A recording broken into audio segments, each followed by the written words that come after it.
So first off, tell us a little bit about the Disadvantaged Community Drinking Water Assistance Act and why you think its passage is important for San Joaquin. Yeah. Well, first, have you guys met John yet? Have you been speaking with John? Yeah, we met him Yeah, before. certainly John's probably a legislative aide who takes care of everything in our water portfolio. But, literally, I think my wife's in the background there. But, she's just she's a pediatric intensive care physician. All right.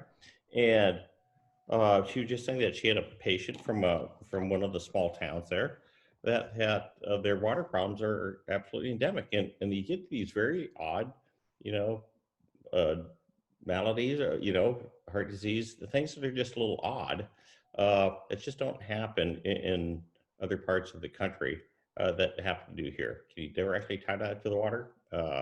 No, not directly, but there's something certainly, it's one of these strange, there's something in the water, something in the air. All right. That we know that there's so many of the drinking water systems here that just don't meet the standards for clean, fresh drinking water. And certainly in California, that clean, fresh drinking water is a human right. I think that we all would agree on that. And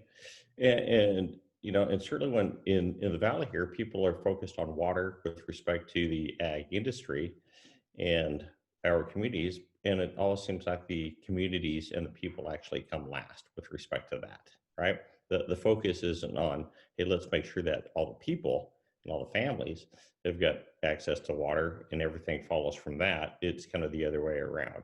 And so there's certainly been some attention paid, but really results haven't been delivered. And, coming up into, the 21st century already, it's really, it's unacceptable about how far behind that we have fallen.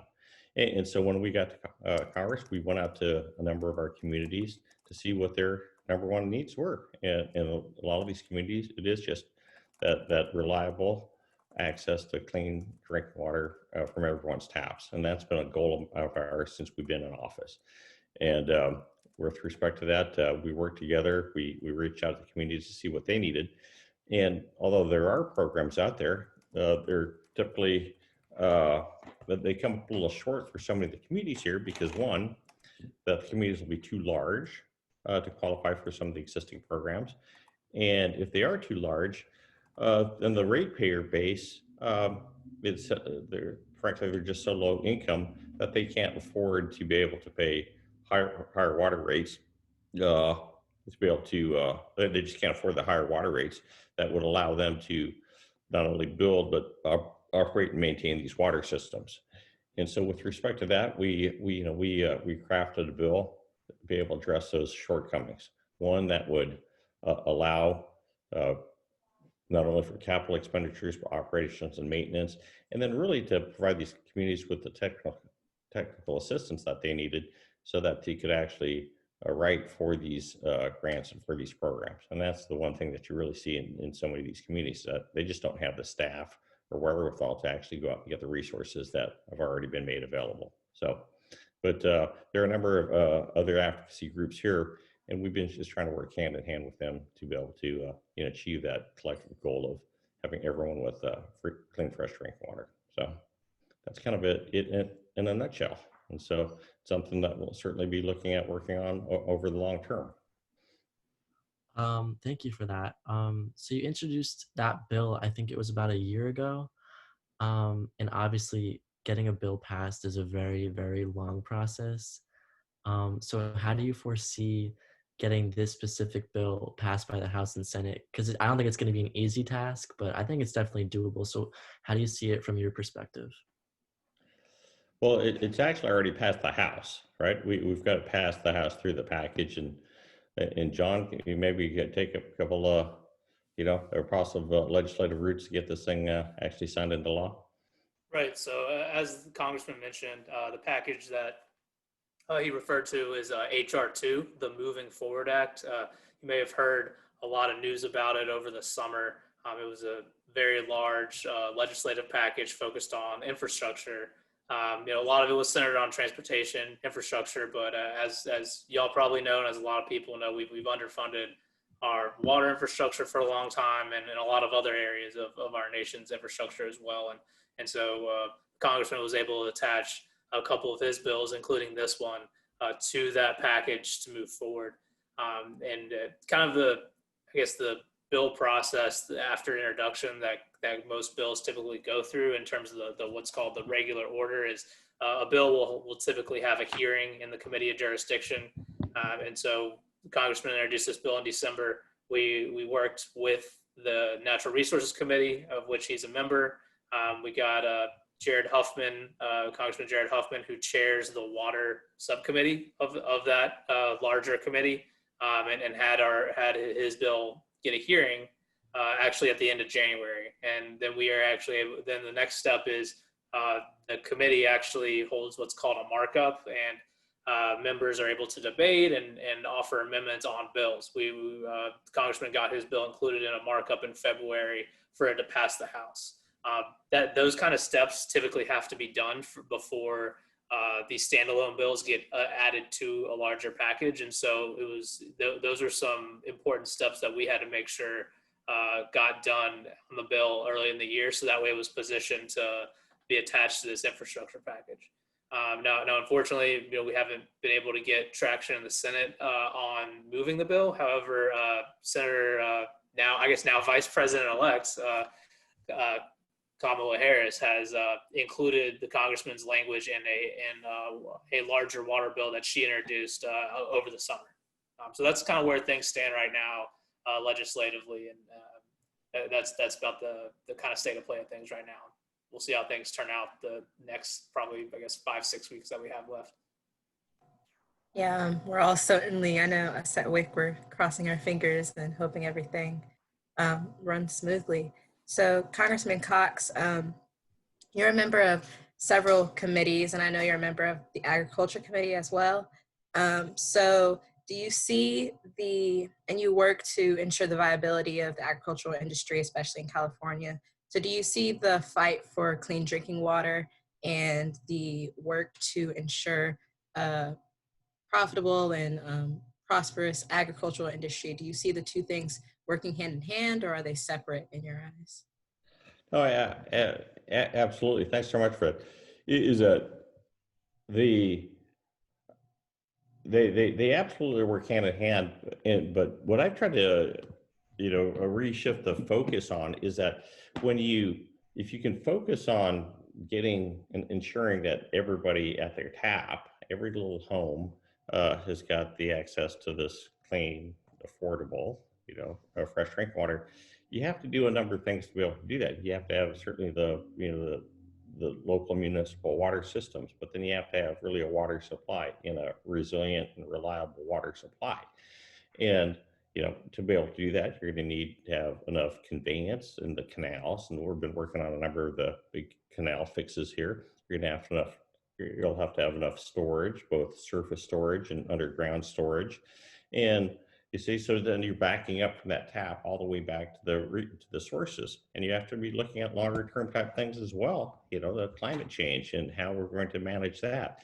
And so you need this broad overarching view of water supply to be able to ensure that every family has got that clean water supply. And in doing that, then you've actually gone ahead and taken care of the things that you need to do to be able to provide this reliable water supply for our ag industry as well. You'll see lots of signs throughout here in the valley. We need more storage. We need more storage, right? You don't hear so much about the canals, which is the number one thing that we have to do. But they're not saying we need more storage so that people at their homes can get water, right? They're really referring that to into the ag industry. But when you have that collective goal of serving people, well, then you have people on, I think, both sides that can agree to that. And using that as a focus, I think it's a great way to bring people together to solve both of their, to reach both of their goals. And so, yeah, so that's what we've really been trying to do. We passed a couple other bills through the House, one for early canal correction problems. The big Frank Kern Canal here is, it's the main north-south basically water artery on the east side of the valley. That's only running at some 40% capacity right now because of subsidence, and it has subsided because of overdrafting the of the aquifer. Well, why? Because there hasn't been enough really surface water available. Well, so then, that's like sucking out a big straw. Eventually you're going to get to the bottom of that big gulp, right? You're going to run out, and then where are you going to be? Well, if we have the canals available, you can actually get the water down south. You can use that to be able to recharge these aquifers. And, that goes a long ways towards solving everyone's problems. And so, but it's just it's the investment that's needed. And like you said, if you focus on the people, that it's pretty difficult to argue against that. You might have people that are saying, hey, why should we be funding, big corporate, ag, farms and ag interests and all that sort of stuff. But you can't really argue against the fact that people need clean water, especially here in the States. So that's really the tack that we've taken. Right. So earlier you mentioned water storage. In the past, you've secured funding for that sort of stuff, but can you maybe explain a little bit more by like what water storage is, why it's necessary, and why it needs to be funded? Yeah, sure. No, certainly is that, there's, there's unfortunately, the supply of water is here and the demand for water is here. All right. And every, a couple of years or so, we'll have big rainfall or water events, and you have a lot of water that could be stored and used for future dry periods, or be able to kind of balance out that demand versus supply if you had storage available. The thing that people, that most people talk about, certainly here, is the need for surface storage, more dams and type of thing. We've kind of been focused on doing the things that you can do right now, which is more underground storage, right? To be able to put the water back in the ground, which recharges the aquifers, provides, it's a much more efficient way to store water. You don't have the losses, and puts water under local control as well. Well, to be able to do that, you have to be able to, one, you be able to meter that water out to these aquifers, which is through these conveyance systems, through these canals that we're talking about. But also, there's a number of surface projects that we've been funding too that have all, passed environmental review, that there's got multiple benefits as well. And so we've been looking at that. And so it's just not one. You need the surface, you need the groundwater storage, you need the conveyance, and so on. And really, it's, what you need is, for all the stakeholder groups to come together and decide what they're going to do and really collaborate, rather than this tension and fighting back and forth, which is what too many people still want to do, frankly, right? It is that, rather than working on the things that actually can get done right now, like everyone agrees on the conveyance and everyone agrees on the groundwater storage. So those are the types of things that we've been more or less focused on, more so than anything else. So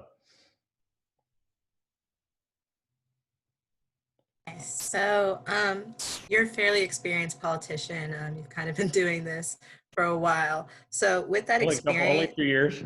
I mean, but more experience than actually. You're fairly experienced. So with the experience you have, what do you think is the biggest obstacle when it comes to getting support, bipartisan support for water bills and water crisis support and things like that? It's really getting people on both sides to be able to say, hey, we want to collaborate, and that we both respect each other's positions. And there's been some decent steps forward with respect to that. But it'll be nice, and certainly I think people are here in California, they're very much looking forward to the Biden administration to be able to get more back on that collaborative track. Before, in whatever 50, 60 years ago, when these water systems were being built and California was really, still growing in the kind of more of a growth, development, youthful stage, people are just building these systems. Oh, let's just build it. That's what we need for this infrastructure, without really looking at ramifications of some of the things that they were doing. All right. And then it became, so these things got built, and then then it got towards more of a regulatory state where, hey, we're going to pass this law to say that this is the way this has got to operate. But then that's really without much regard to, how this would affect other things as well. And those caused a number of lawsuits that we're going through. And now people, I think, are realizing that we have to collaborate and work together, then everyone has valid points of view, and how can we best utilize this limited resource that's going to benefit everyone. And that's what, frankly, that's what, there was a bunch of progress being made with respect to that. Before President Trump, who kind of came up and didn't want to do that. He didn't want to kind of play nice with other people, and so he kind of jammed the spokes on that. And I can tell the water user groups have been saying, okay, we'll look forward to getting back to those discussions and working together under a Biden administration. So that's a key thing. It's to collaborate to make sure that everyone's working together for for the common good. So. Just to wrap things up now, I know that Congress is going to come back and meet in early December and probably remain in session for a couple of weeks at least. What's at the top of your agenda in the coming months? Well, certainly try to get these bills passed through Congress and through this kind of omnibus bill. Hopefully that gets passed. And then there's one other thing is that you guys probably know about the CBO, the Congressional Budget Office. You guys ever heard of the Congressional Budget Office?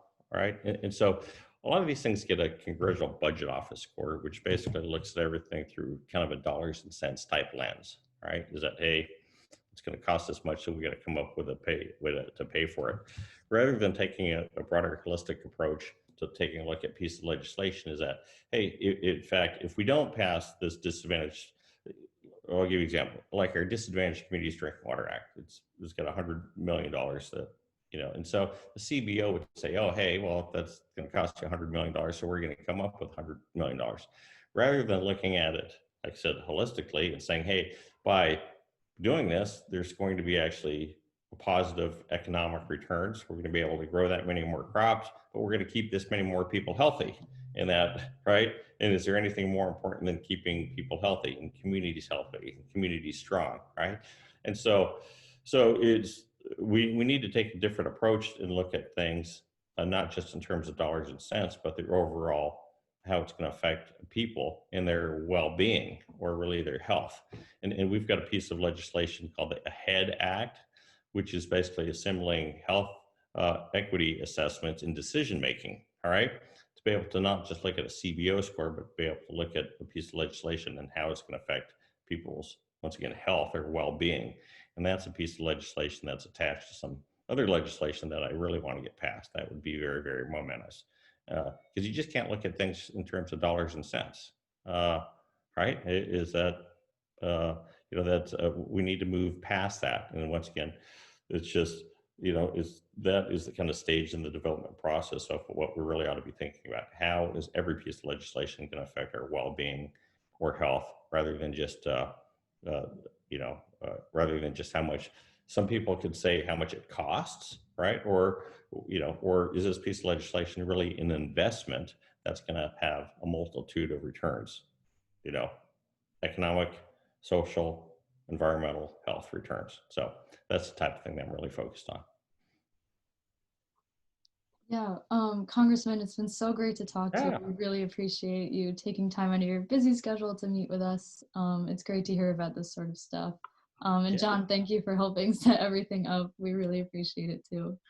Well, thanks so much for all that you guys do. It's fantastic that you just saw that this need and went there to go after it and really trying to make a difference. It gives us a lot of hope, and you've got a lot of supporters and advocates certainly here with us. And so thanks so much for all you do, and hopefully we'll be able to see you guys face to face actually sometime once this crisis passes. All right.